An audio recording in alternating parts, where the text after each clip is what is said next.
안녕하세요. 저는 이혼한 여자이고 30대 후반입니다. 이런 공개적인 공간에서 이혼 사연을 올려보게 될 줄은 몰랐네요. 제가 어젯밤 아빠 꿈을 꿨는데요.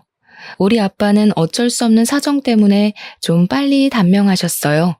그래서 더 어젯밤 꿈에서 본 아빠가 더 반가웠고 보고 싶은 마음과 더불어 다시 떠오른 지난날의 상처 때문에 사연을 써보려고 합니다. 제 인생에서 가장 도려내고 싶은 한 부분을 용기 내서 들려드리고자 하니 많은 관심 부탁드려요. 한때 의사를 준비했던 저는 의대생으로서 유학까지 다녀오며 공부하다가 도중에 포기하고 급하게 대기업 쪽으로 방향을 틀었습니다. 이유는 아빠의 건강 악화로 병원비를 벌기 위해서였어요. 제가 의학 공부를 마음 편히 하기에는 아빠 병원비를 엄마 혼자 부담하기엔 너무 버거웠으니까요. 한참 의대생일 때 대인관계가 좋은 편이었는데 그 인연 덕분인지 제가 의사의 꿈을 포기하는 걸 주변 동기나 선후배들이 많이 안타까워해줬습니다. 그러던 중 우연히 술자리에서 만난 사람이 바로 남편이었어요. 남편은 병원장 아들이었고 우리 학교 선배의 친구였더군요. 남편은 병원장 아들이었지만 병원 일을 하는 사람은 아니었어요. 저처럼 대기업에서 일하는 사람이었는데 그게 오히려 저와 대화의 물꼬를 트는 데에 한몫했던 것 같습니다. 아무튼 그 인연으로 저와 남편은 결혼까지 꼴이 나게 되었어요. 어떻게 보면 시집 잘 갔다고 생각할 수도 있을 거예요.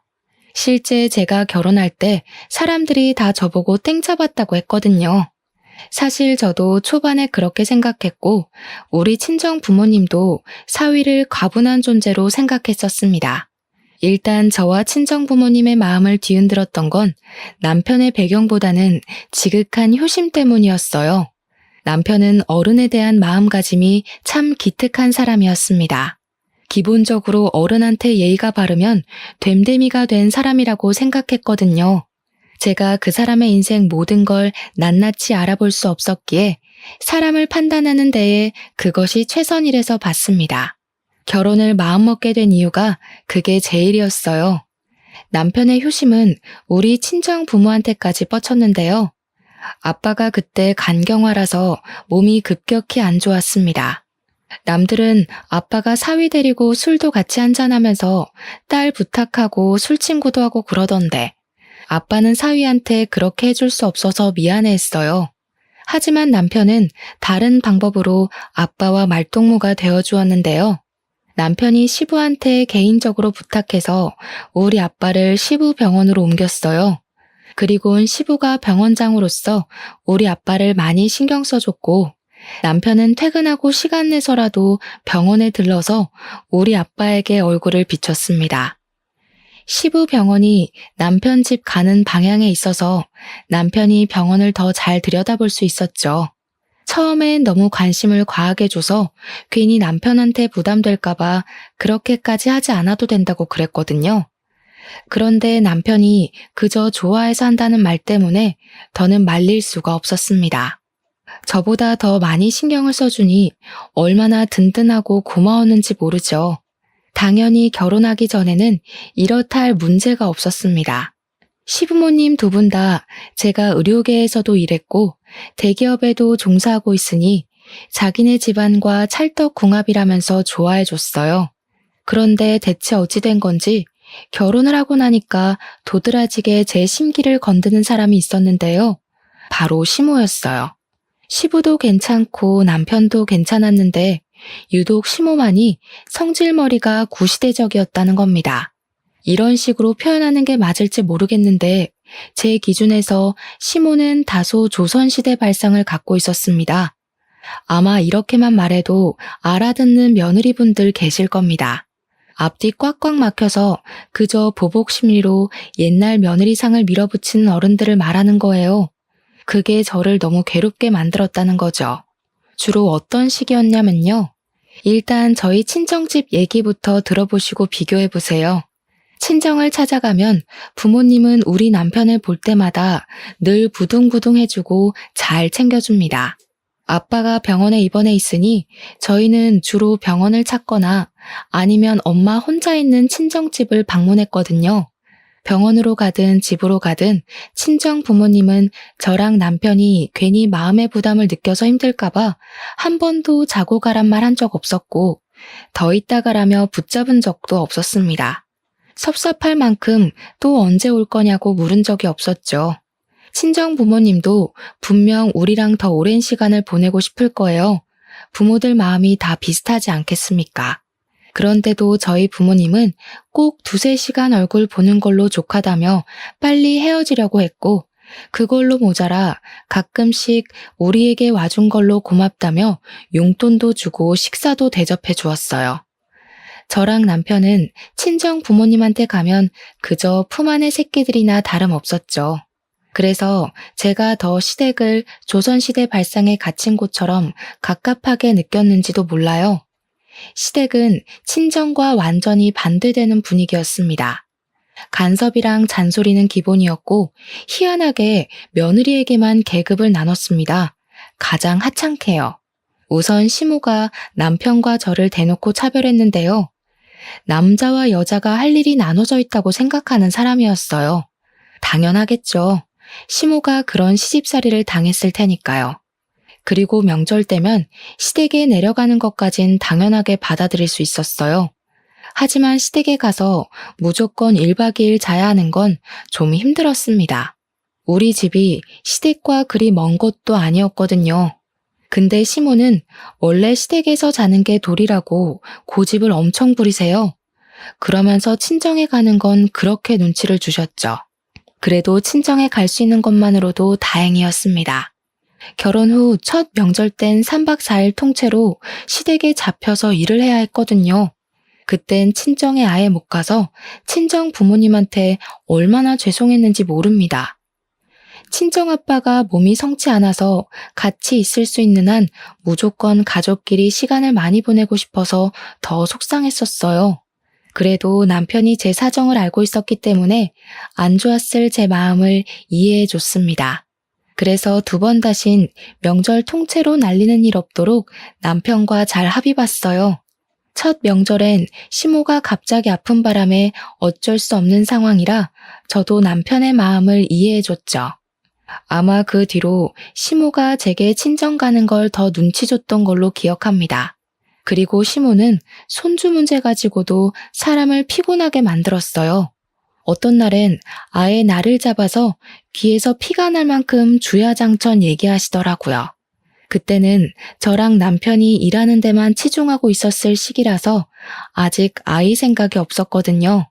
이러한 생각을 남편과 제가 각각 시모한테 전달했는데도 시모는 저희 입장을 들을 생각도 안 했습니다. 결혼 반개월 지나고부터 거의 매일 저녁 전화를 해서 아이 얘기를 하더라고요. 이러니까 젊은 사람들이 문제라는 거야. 요즘 같은 저출산 시대에 아이를 낳을 수 있는 몸이면 낳아야지. 낳고 싶어도 못 낳는 사람이 얼마나 많은지 알아? 너는 대체 왜 그 축복을 미룬다는 거냐? 나중에 나이 들어봐라. 낳고 싶어도 못 낳는 여자 된다고. 어머님, 그것도 준비가 됐을 때 만들어야 축복인 거죠. 저랑 남편이 누누이 말씀드렸잖아요. 벌써 아이 만들면 저 일 쉬어야 되는데 그럼 남편 혼자 나가는 돈들 감당해야 된다고요. 저희 아빠 병원비도 계속 나가고 있고요. 이런 상황에서 아이까지 낳으라뇨. 얼마나 빠듯하겠어요. 너는 어떻게 그냥 좀 한 번에 알겠다고 하는 법이 없니? 다 시끄럽고 우리도 손주는 봐야 할 것 아니냐. 솔직히 올해는 안 넘겼으면 싶구나. 나도 손주 한 번씩 봐주고 하려면 하루라도 기운 있을 때 해줄 수 있다고. 제가 시모한테 내 자식 봐달라고 한 것도 아니었고 제가 따로 육아를 부탁할 것도 아니었는데 시모는 자기 멋대로 거들먹거리며 제게 현명한 판단을 하라 지적했습니다. 마치 아이를 늦게 낳으면 제 손해라는 걸 강요하고 싶은 듯 보였죠.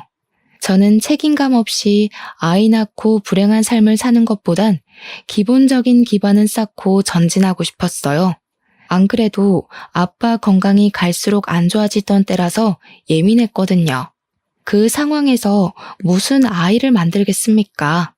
제가 같은 답을 몇 번이나 했는데도 시모가 매일 저녁마다 이렇게 전화질을 해대니 도무지 스트레스를 안 받을 수가 없었습니다. 그렇다고 제가 어디 털어낼 수 있을 곳이 있나요? 그나마 말해봤자 남편한테 하소연하듯 얘기할 뿐이었는걸요. 남편한테 얘기한다 한들 남편이 시모에게 경고를 주는 것도 아니었으니 스트레스가 해결되는 것도 아니었거든요. 우리 엄마가 또 그랬구나. 나한테는 그런 소리를 안 하니까 내가 엄마한테 먼저 얘기하기도 애매하네. 괜히 엄마한테 손주 얘기 좀 그만하라 했다가 당신한테 불똥이라도 튈까 싶어서 못하겠어. 당신 안 그래도 힘든데 우리 엄마가 성질까지 부리면 더 벅찰 거 아니야. 나도 뭐가 정답인지 모르겠다 이젠. 그냥 아빠 걱정만 하고 싶은데 자꾸 어머님이 중간에 정신을 회방 놓아서 요즘 내가 무슨 생각을 하면서 걸어다니는지도 모르겠다니까. 어머님 대체 나한테 왜 그러시지? 내가 마음에 안 드시나? 그럴 리가. 그랬으면 진작에 결혼 방해했지.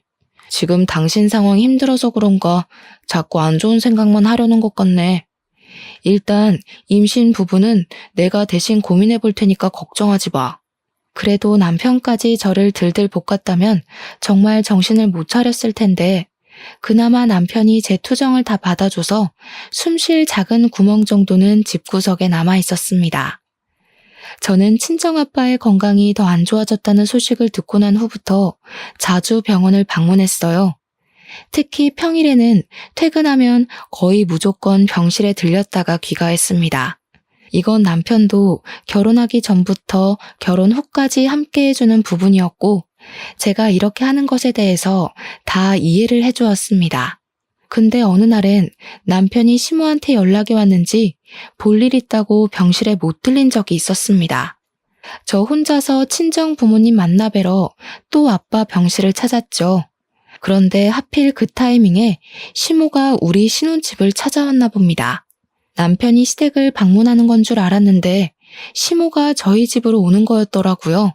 남편은 제 생각해서 제가 친정아빠한테 가 있도록 일부러 말을 안 한 것 같았거든요.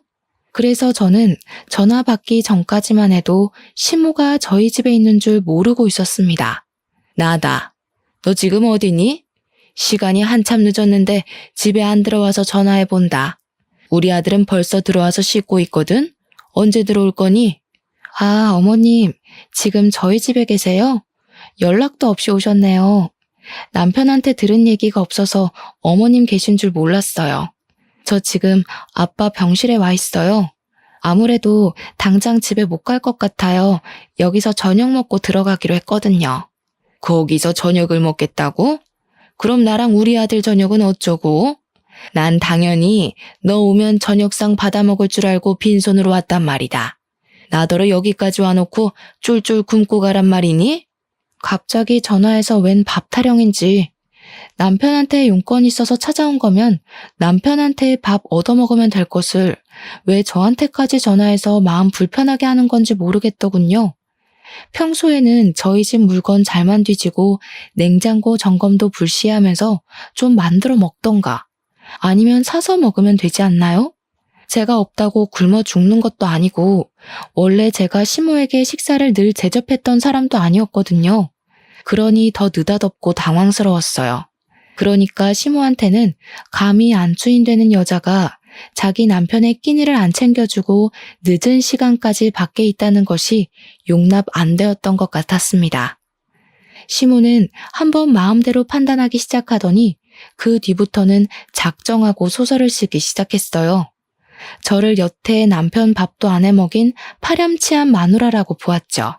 그래, 내 아주 잘 알았다. 친정만 들여다보느라 네 신랑 쫄쫄 굶는 건 신경도 안 썼나 보구나.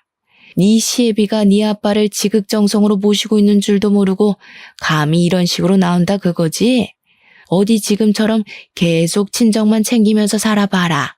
시모는 그렇게 삐쳐서 전화를 끊어버렸습니다. 제 기분이 안 좋으니까 친정엄마가 그걸 용케 알아보고는 집에 무슨 일 있는 것 같은데 얼른 가보라고 하더라고요. 엄마랑 같이 저녁 먹기로 한 상황이었는데 시모 때문에 기분을 망치는 바람에 엄마 마음까지 불편하게 만들어버린 상황이 되어버렸어요. 고작 자기랑 남편 밥 안 차려줬다는 것 때문에 말이죠. 저는 그것이 좀 짜증이 나서 그냥 시모를 잠깐 무시하기로 했습니다. 시모도 예의 없이 제 기분대로 행동하는데 저도 순간적으로 그러고 싶었어요. 물론 시모 말대로 시모 덕분에 친정아빠가 병원장의 직접적인 관리를 받긴 했어요. 그건 정말 감사한 일이죠. 하지만 그것이 시모와 노예 계약을 위한 조건은 아니잖아요. 저는 저희 친정아빠를 위해 시댁에서 주신 은혜에 대해 반드시 보답할 거였습니다. 근데 그 방식이 시댁의 노예는 아니었어요. 그래서 그냥 엄마한테 신경 안 써도 된다 하고 약속대로 저녁을 먹으러 갔죠. 일부러 친정 부모님과 더 긴 시간을 보낸 후에 귀가를 하였습니다. 솔직히 시모가 집으로 돌아갔길 바라는 마음에서 늦게 귀가했어요. 그런데 아쉽게도 귀가하니까 시모가 자고 간다면서 안 자고 집에 있더라고요. 뛰는 제 위에 나는 시모가 있었나 봅니다. 아무튼 시모가 어둑한 거실을 누비면서 제가 오기만을 두 눈 뜨고 기다리고 있었던 것 같았어요.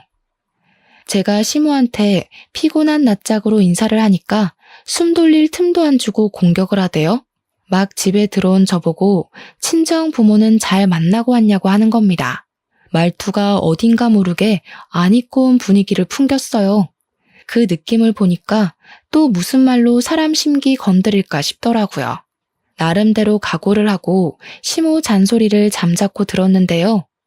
어쩜 갈수록 신박하게 사람 속을 뒤집어 놓는지 몰라요. 저리 부모 마음을 몰라서야.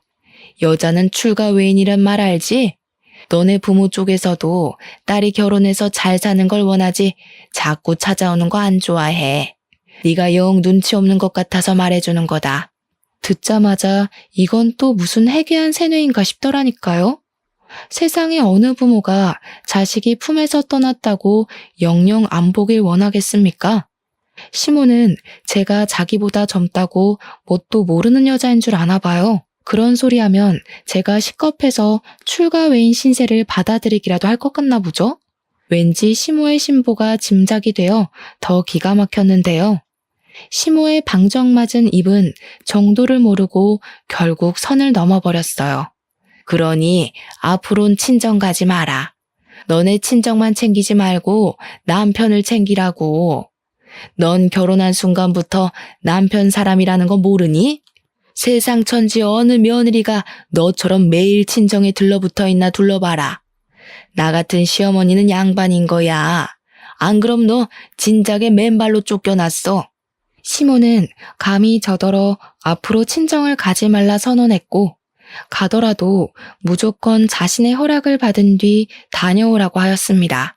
그리곤 제가 무슨 남편 소유물이라도 되는 것처럼 제가 시댁에서 행사할 수 있는 권리는 아무것도 없다는 식으로 말을 해댔죠. 뻔뻔해도 이렇게 뻔뻔한 사람이 다 있나 싶었어요.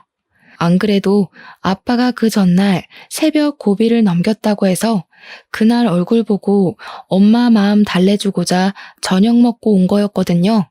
그런데 집에 들어오자마자 저딴 소리를 듣자니 심지어 평소 제가 싫어했던 사람이 짓거리고 있으니 짜증나서 저 끝내 한마디를 안 할 수가 없었어요. 그렇게 잘 아시는 분이 왜 본인 처지는 모르세요? 요즘은 남자도 출가 외인인 거 몰라요? 어머님이 이렇게 멋대로 출가 외인 집 찾아오는 거 간섭이고 오지랖이거든요. 뭐야? 간섭? 감히 시애미가 훈수 두는 걸 간섭이라고 해? 너 가정교육 좀 다시 받아야겠다.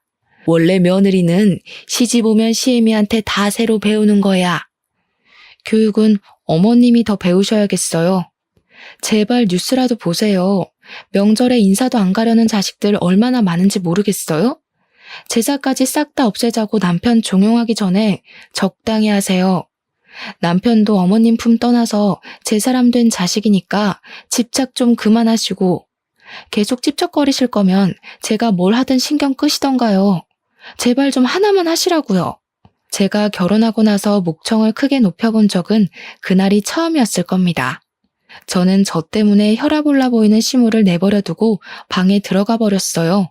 방에 있던 남편이 거실에서 큰 소리가 난 후 제가 들어가니까 무슨 일이냐고 묻는 겁니다. 한번 폭발한 감정은 더 이상 숨겨지지 않았어요. 저는 소리내어 울면서 남편한테 하소연하였습니다. 어머님 정말 너무하신 거 아니야? 날 낳아준 부모님한테 평생 가지 말라는 게 할 소리냐고. 내가 왜 우리 부모님이랑 생이별을 해야 되는데? 그렇게 살아야 할 바엔 그냥 이혼하고 말 거야. 제 말에 당황한 남편 또한 21세기에 친부모와 생이별시키는 건 좀 아니라고 생각했는지 한참 저를 달래다가 밖으로 나갔어요. 시모랑 대화를 하는 듯 했습니다. 시모가 본인 성질을 감당 못하는 건지 중간중간 큰 목소리가 나기도 했어요. 그래도 남편이 저와 못 만나게 하는 덕에 시모가 안방으로 쳐들어오는 일은 없었습니다. 시모는 그날 우리 집에서 자지 못하고 결국 남편이 댁으로 바래다 줬어요. 새벽에 괜히 남편만 고생을 했죠. 그 뒤로 시모가 저희 집에 왕래 없었던 건 아닙니다. 다만 약간의 변화는 있었어요. 시모가 저희 집을 찾아오더라도 저를 건들지 않더라고요.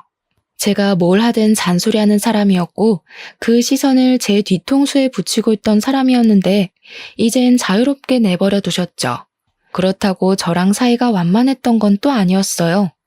좋게 말해서 자유롭게 내버려뒀다고 한 거지 사실 저를 투명인간 취급한 거나 다름없었습니다.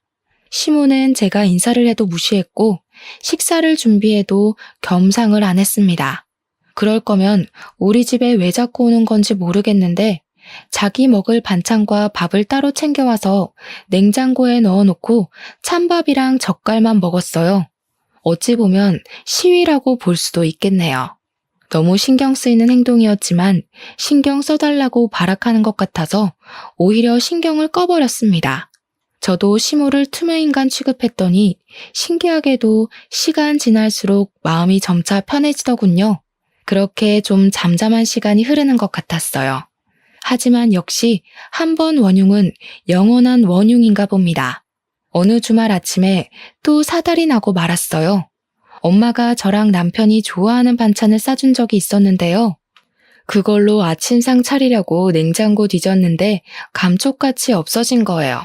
제가 분명 잘 보이는 곳에 놔뒀기 때문에 못 찾을 리는 없었고 저 아니면 손댈 사람도 딱히 없어서 사라질 이유도 없었거든요.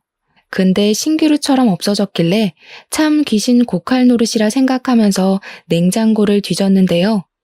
그때 시모가 어슬렁거리며 뒤늦게 주방으로 들어오더라고요. 그 순간 정말 설마 싶은 불길한 촉이 들었습니다.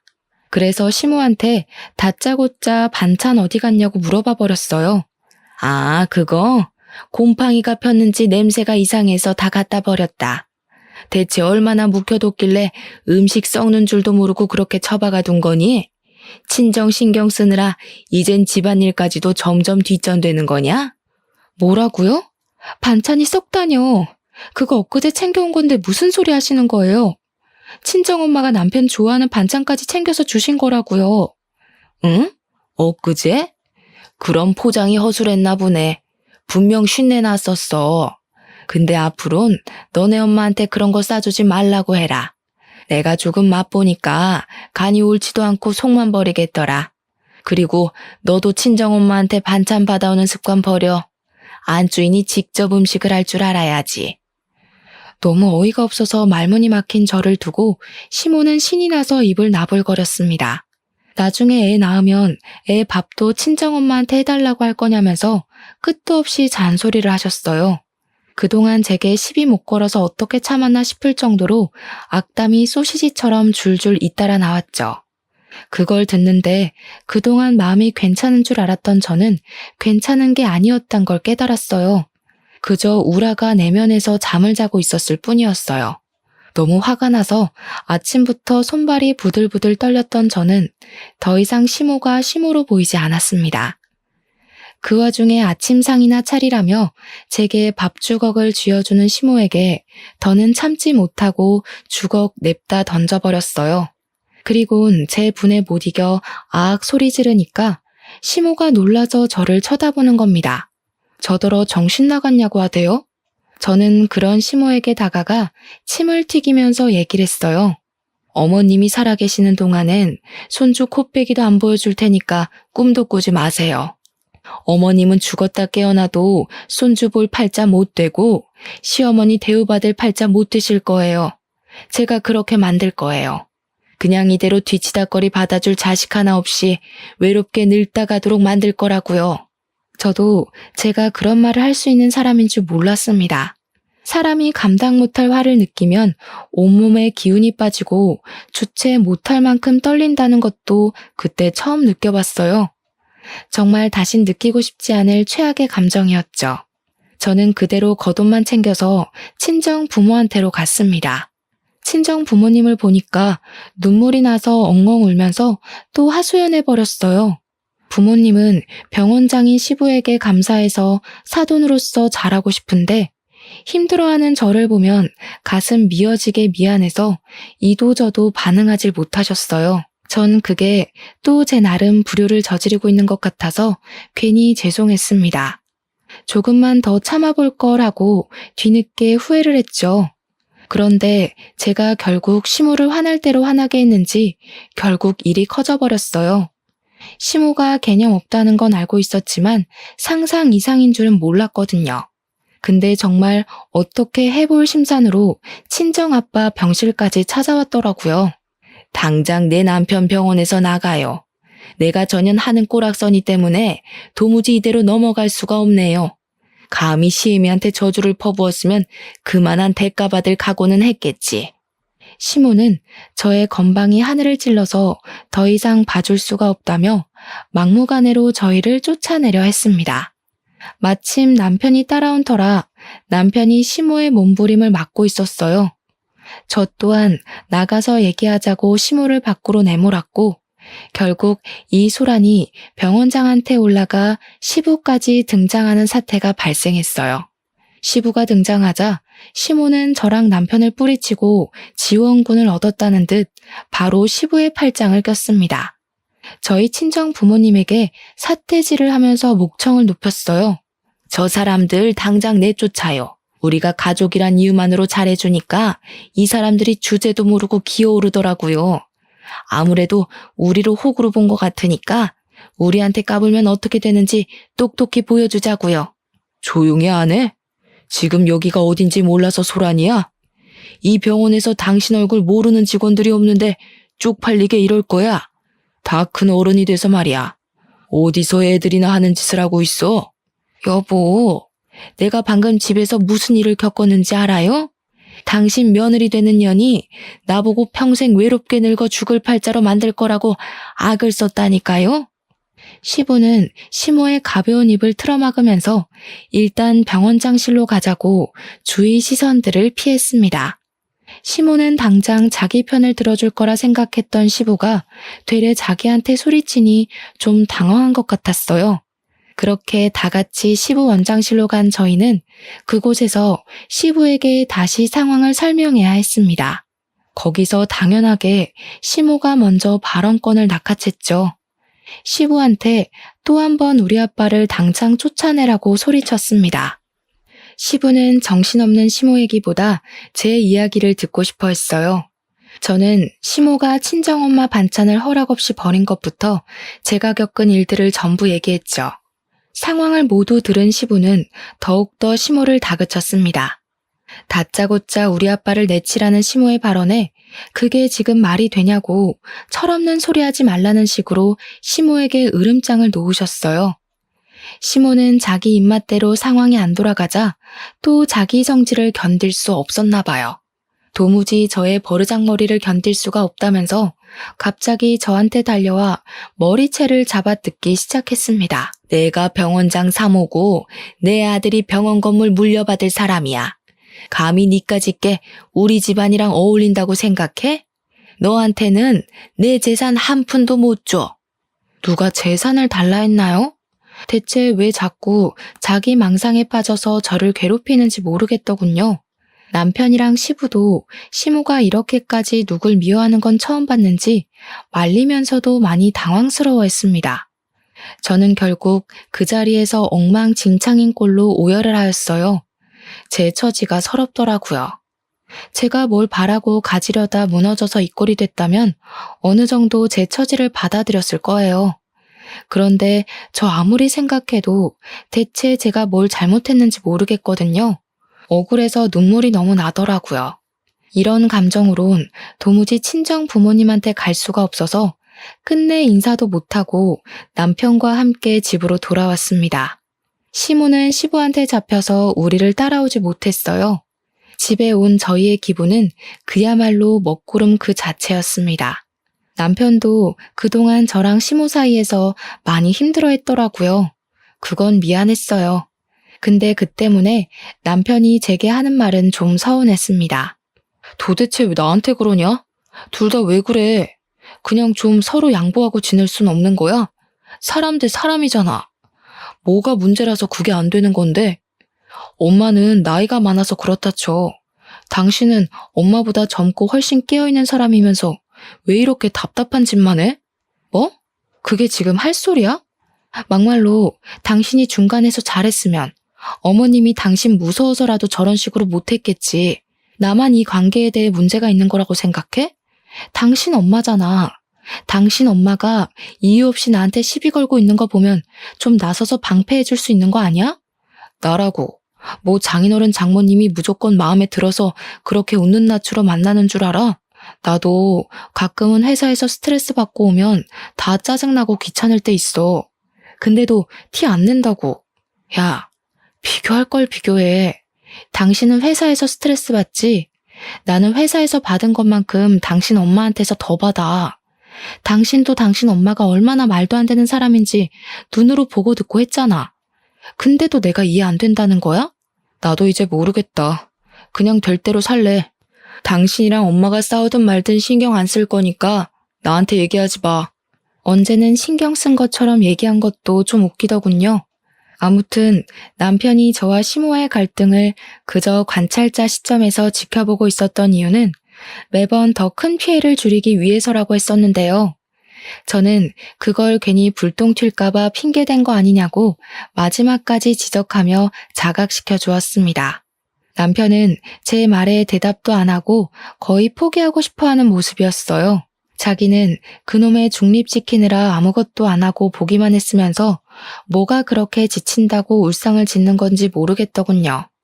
시모가 한참 제게 난리칠 땐 이혼 위기가 왔어도 친정아빠 생각해서 버틸 만큼 버텨보고자 했는데 남편이 대놓고 포기하고 싶다는 반응을 보이니까 그땐 정말 이혼을 해야겠다는 마음이 들더라고요. 남편이 아무리 저희 부모님께 잘했어도 결국엔 팔은 안으로 굽는 법인데 제가 그걸 망각했던 것 같아요. 부부가 되는 순간 남편이 제 사람인 줄 알았고 제 가족인 줄 착각했던 거죠. 그래서 혼자 의지했고 기대했는데 역시 핏줄로 연결된 가족은 이길 수 없는가 봅니다. 그날이 남편한테 가장 크게 실망한 날이었어요. 저는 그 뒤로 남편에게 더는 바라지 않았고 남편과 싸우려 들지도 않았던 걸로 기억합니다. 그러나 당장 이혼을 마음먹진 못하고 있었어요. 정말 하늘이 원망스럽게도 저희 아빠 건강은 계속해서 안 좋아지셨거든요. 이혼이 결코 가벼운 사항은 아니잖아요. 컨디션 조절이 중요한 아빠에게 딸의 이혼이란 상처를 안겨주고 싶진 않았습니다. 그런데요, 그게 아빠를 위한 길인 줄 알고 욕심냈던 제 마음이 오히려 아빠를 위험에 빠뜨리게 되는 상황이 닥쳤는데요. 어쩌면 아빠가 일찍 돌아가신 건 저 때문이라고 봐야 할지도 모르겠네요. 이건 제가 정말 이혼을 결심한 이유와도 같습니다. 결정적인 이유엔 당연히 시모란 존재가 있었고요. 그날의 시모는 아직도 제게 괴물처럼 소름 끼치게 남아있어요. 우선 제 입에서 이혼 소리가 나온 건 바로 친정아빠가 돌아가셨을 때였습니다. 앞서 시모가 저희 아빠 병실에 찾아와 난동을 부렸다 말씀드렸잖아요. 시모가 그 난리를 친 후 친정아빠는 이틀 뒤 급격하게 컨디션 저조가 찾아왔어요. 그때만 해도 고비를 지난 지 얼마 안 되었을 때였는데 또 고비를 맞게 된 셈이었죠. 숨이 겨우 붙었는데 다시 호흡장애가 찾아왔다고 이해하시면 편하시겠네요. 고비를 한 차례 넘겼을 때보다 몸이 더 안 좋았던 아빠는 끝내 뒤이어 찾아온 고비까진 이겨내지 못했던 거예요. 의사들이랑 시부까지 나서서 애썼지만 결국 가족들이랑 인사도 할 시간 없이 그렇게 갑자기 떠나셨습니다. 상황이 너무 안 좋을 때 떠나서 더 마음이 아팠던 아빠의 죽음, 그리고 아빠의 사망 선고가 내려진 순간 혼절해버린 엄마까지.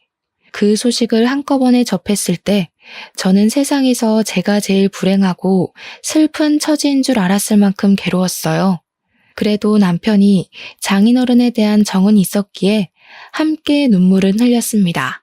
남편 또한 아빠가 눈을 감기 전 식구들의 난잡하고 안 좋은 모습을 보고 떠난 것 같아서 마음이 많이 무겁다 했어요.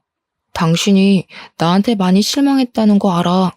그래도 장인어른 가시는 길만큼은 서로 얼굴 붉히지 말자.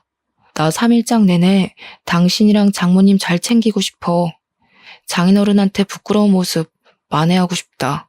남편은 진심으로 저를 위로해줬습니다. 그 때문에 저는 우리가 서로를 미워해서 싸웠던 게 아니란 걸 그때 좀 객관적으로 깨달았었네요. 아빠가 돌아가신 그 순간만큼은 이혼을 하고자 하는 제 마음도 지쳤던 남편의 마음도 잠깐 휴정에 들어갔습니다. 부부로서의 초심을 보이는 것이 온전히 고인된 아빠에 대한 예의라고 생각했죠. 근데 그런 마음이 길게 못 갔다는 거예요. 결국엔 그마저도 근원은 시모였습니다. 엄마가 혼절하는 바람에 장례식장은 저랑 남편이 준비를 했어요. 시부 병원과 연계된 곳이라서 시부 덕분에 비용적으로 도움을 많이 받았습니다. 친정엄마는 시부가 간호사들한테 부탁해 신경 쓸 테니 저더러 장례식에만 집중하라 하더군요. 감사했죠. 그런데 몇 시간 지나지 않았을 때였어요. 시부한테 전화가 오더라고요. 정말 미안한데 아무래도 네가 좀 와봐야겠다. 안사돈 진정시켜줄 사람이 너밖에 없을 것 같아서. 엄마가 깨어났다는 사실에 저는 더 묻지 않고 전화를 끊었습니다. 남편에게 장례식을 부탁한 뒤에 병원으로 달려갔어요. 엄마가 시부랑 간호사들 사이에서 바닥을 구르면서 울부짖고 있더라고요. 가까이 가서 보니까 엄마는 시부를 붙잡고 원망을 하고 있었습니다. 그 살인자 당장 데려오라고. 나 가만 안 둘 거야. 내가 똑같이 단명시켜버릴 거라고. 엄마는 거의 정신을 놓은 사람과도 같았습니다. 자꾸 알아들을 수 없는 얘기를 하는데 제가 알고 있는 평소 엄마의 모습과는 너무 다른 사람 같아서 무섭기도 했어요. 저는 시부에게 되레 물었습니다. 우리 엄마 도대체 왜 이러는 거냐고 말이죠. 근데 시부 반응이 의미심장했어요. 뭔가 엄마가 이렇게 정신이 나가 있는 이유에 대해서 알고 있는 듯한 표정이었습니다. 저는 그제야 시부를 더 재촉했어요. 그랬더니 시부가 간호사들을 다 물려놓고 제게 얘기를 했어요. 또 그날이 문제였답니다. 시모가 우리 아빠 병실 쳐들어왔던 그날이요. 그날 저랑 남편이 먼저 귀가하고 나서 저는 시부가 시모를 집에 보낸 줄 알았거든요.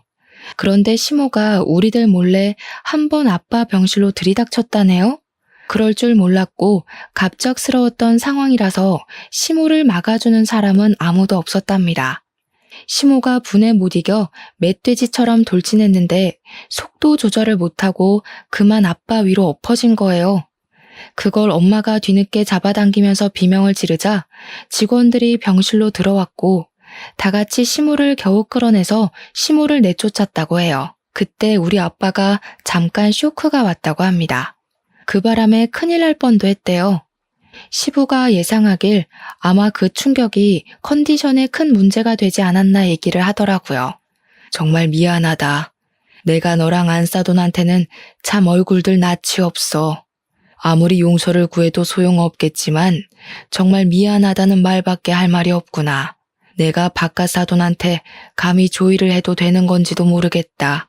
그 자리에서 마치 아빠의 사망 선고를 다시 듣는 것 마냥 저 또한 서럽게 울었습니다.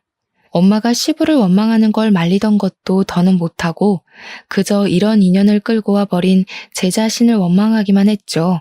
그리고 저는 엄마를 모시고 장례식장으로 갔습니다. 제가 자리를 비운 사이 조문객들이 좀 늘어 있었는데요. 그 중에는 참 고맙게도 제 발로 찾아온 시모도 있더라고요. 저는 엄마한테 나서지 말라 했고 시모 하는 꼴이 궁금해 지켜보고 있었습니다. 시모는 우리 아빠 사진 앞에 서서 인사하고 절하더니 금세 앉을 곳을 찾아가 떡이나 주워 먹더라고요. 그러면서 하는 소리가 뭔 줄 아시나요? 아이고야, 잘 돌아가셨네. 오상이 따로 없다. 어차피 죽을 팔자였는데 잘 됐지 뭐. 식구들 주머니 사정은 더 이상 걱정 없겠다. 그러게 딸 교육을 잘 시켰어야지. 자기 딸내미 건방진 거 대신 벌 받은 거야. 이건 일부러 우리더러 들으라고 하는 소린지 아니면 저랑 엄마가 같은 자리에 있다는 걸 모르는 건지 시모는 그 재수없는 목소리를 숨기지 않았습니다. 시모의 입방정을 주변 사람까지 다 듣게 되었어요. 근데 주변 식구들은 시모 성질이 개똥 같다는 걸 아나 봐요. 굳이 말 섞으려 하지 않더라고요. 그건 당사자가 아니니까 참아줄 수 있겠죠. 저는 시모의 더러운 주둥이가 욕하고 있는 주인공이잖아요. 어떻게 자기가 죽인 거나 다름없는 사람 장례식장에서 가족들이 뻔히 있는데 저런 개소리를 할 수 있는 걸까요? 시모란 사람은 그저 자기가 하는 말에 대해서 뭐가 잘못된 건지 아예 상식이 없는 것 같았어요. 차라리 말 못하는 개돼지가 나을 지경이었죠. 시모가 자기 앞날도 모르고 떡을 껌처럼 질겅질겅 씹고 있길래 오랜만에 오만정 다 떨어지더군요. 머리 끝까지 화가 났던 저는 이제 그만 시모와의 인연을 정리하려고 움직였습니다. 눈앞에 보이는 접시에 담긴 김치를 들었어요. 그리곤 시모 얼굴에 패대기 쳤고 놀라서 숨 돌리고 있는 시모를 두곤 처먹고 있는 그 떡도 시모 얼굴에 패대기 쳤습니다. 나 지금 그쪽 만난 거 진짜 하늘이 원망스러울 정도거든요.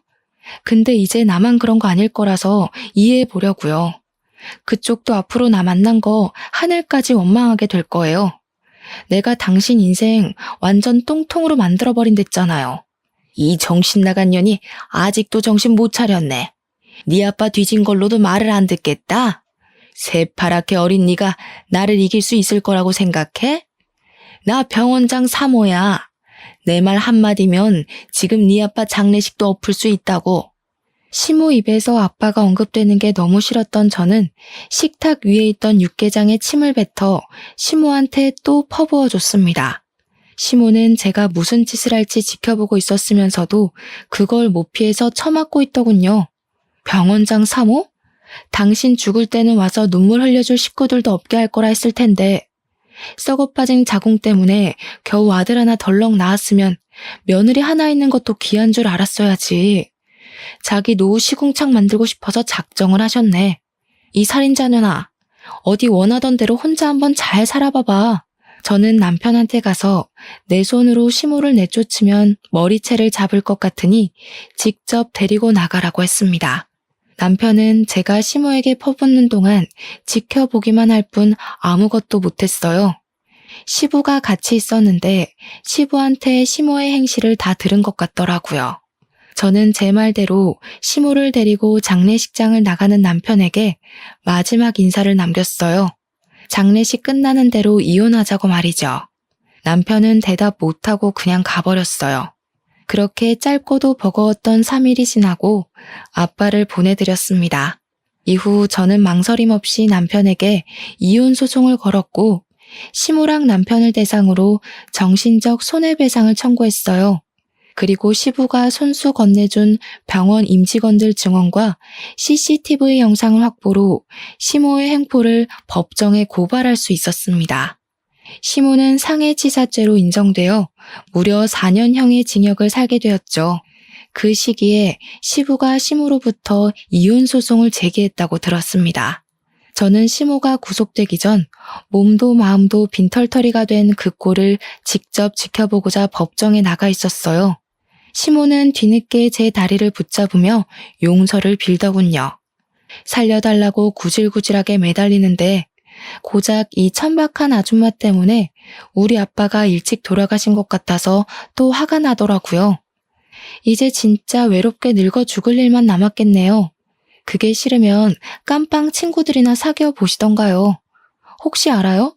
지옥 가는 길만큼은 친구들이랑 동행할 수 있을지. 시모에게 붙잡힌 발목을 털어내고 그대로 돌아섰습니다. 역시 시모는 기대를 저버리지 않고 저한테 쌍욕을 퍼부어 주더군요. 참, 그리고 전 남편은 이혼 소송이 마무리되기 전 제게 진심으로 사과하고 싶다고 자리를 마련했었어요.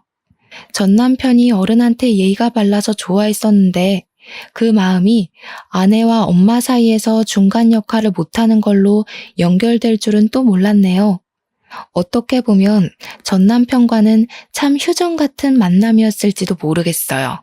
언제 터질지 모를 전쟁 때문에 서로 긴장을 하고 살아야 하는 관계는 결국 이런 결론으로 도달하기 마련인 것 같습니다. 전 남편은 제게 미안하다고도 했고 여전히 좋아한다고도 했어요. 그런데 저를 붙잡지는 않았습니다. 이유는 자기 엄마 때문이었어요. 시부는 피 안 섞인 시모를 버릴 수 있지만 자기는 차마 그게 어려울 것 같다네요. 전 남편은 그런 선택을 할 만도 한 것이 시모가 전 남편에겐 잘했을 거잖아요. 아무튼 그게 저랑 전 남편과의 마지막 인사가 되었어요. 그 뒤로는 제가 결혼을 했었나 믿기지 않을 만큼 흔적도 없이 솔로 생활을 만끽 중입니다. 아빠를 여의고 혼자가 된 엄마랑 당분간 여유를 갖고 좀 쉴까 해요. 저도 엄마도 속을 많이 다쳐서 힐링이 필요하거든요. 행운이 오길 욕심내진 않아요.